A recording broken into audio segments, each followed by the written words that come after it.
சென்னை உங்களை அன்புடன் வரவேற்கிறது படத்தில் நடித்திருக்கும் பாபி சிம்மா டப்பிங் பேச வராததுடன் பேச அழைத்த இயக்குனரிடம் வர கலெக்ஷன்ல ஷேர் தரீங்களா என்று கேட்டுள்ளார் பாபி சிம்மா.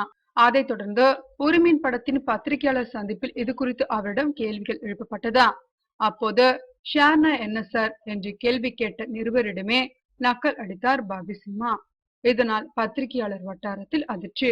உலக நாயகன் கமல்ஹாசன் கூட பத்திரிகையாளர்கள் கேள்வி கேட்டால் அதற்கு நேரடியாக பதில் சொல்லிதான் பழகியிருக்கிறாரே தவிர இப்படியெல்லாம் குதர்க்கமாக பதில் சொன்னதில்லை.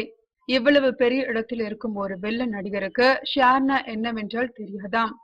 போகட்டும், அதற்கு புறம் அவர் கேட்ட கேள்விதான் செம காமெடி. உங்களுக்கு தெரியுமா சார், முதல்ல ஷார்ட் பிலிமா தான் அதை எடுத்தாங்க, அப்புறம் அதை முழு நீள படமாக ஆயிடுச்சு, அதை கேட்டீங்களா நீங்க என்றார் மீண்டும் நக்கலாக.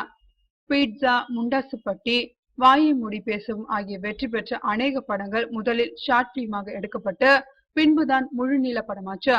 அப்படி இருக்கும்போது சென்னை உங்களை அன்புடன் வரவேற்கிறது படத்தையும் ஷார்ட் பிலிமா ஆரம்பிச்சு முழு நீள படமாக எடுக்க கூடாதா என்ன? இது குறித்து இயக்குனர் மருதுபாண்டி கூறும்போது, ஷார்ட் பிலிம்னா எதுக்கு சார் அவர் 30 நாளுக்கு மேல் கால்ஷீட் தரணும்?